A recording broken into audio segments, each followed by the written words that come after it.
Rates start around 7 again this week on the back of some crazy news. Everybody, let's break it down a little bit.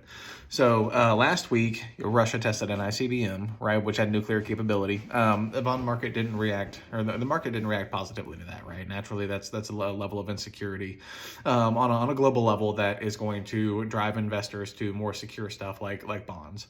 So while that's terrible news internationally, it's if you want to see interest rates go lower, that's right in the wheelhouse. Also, the Trump cabinet picked Scott Bessent for Treasury Secretary. The market has interpreted this as kind of hawkish and bad for long-term projections.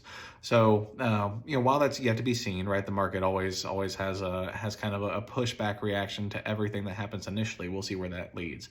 But both of those things have driven bond markets down a little bit this week, and rates are going to correct probably a little bit over the course of the week. You might see something that is normally 7.25 becomes 7 1/8, or it might just make it a little bit less expensive. But we should see a small correction this week, and we'll see how it balances out. Wednesday, that's when pretty much everything is happening. So we're going to get this big dump of news on Wednesday, and the market's going to have about 5 days to digest it. So that's the gross domestic product. Did the economy grow? That's going to be the PCE. So that's the key inflationary measure that the Fed likes the most. We're going to see where we're at for inflation, and then we've got Thursday, Thanksgiving holiday, happy Thanksgiving, and then we've got Friday, which is technically a business day but kind of not, where the market's going to kind of start to tell us what it thinks about all the news from Wednesday. It's a pretty big week for a holiday week. So if you have questions, just hit me up.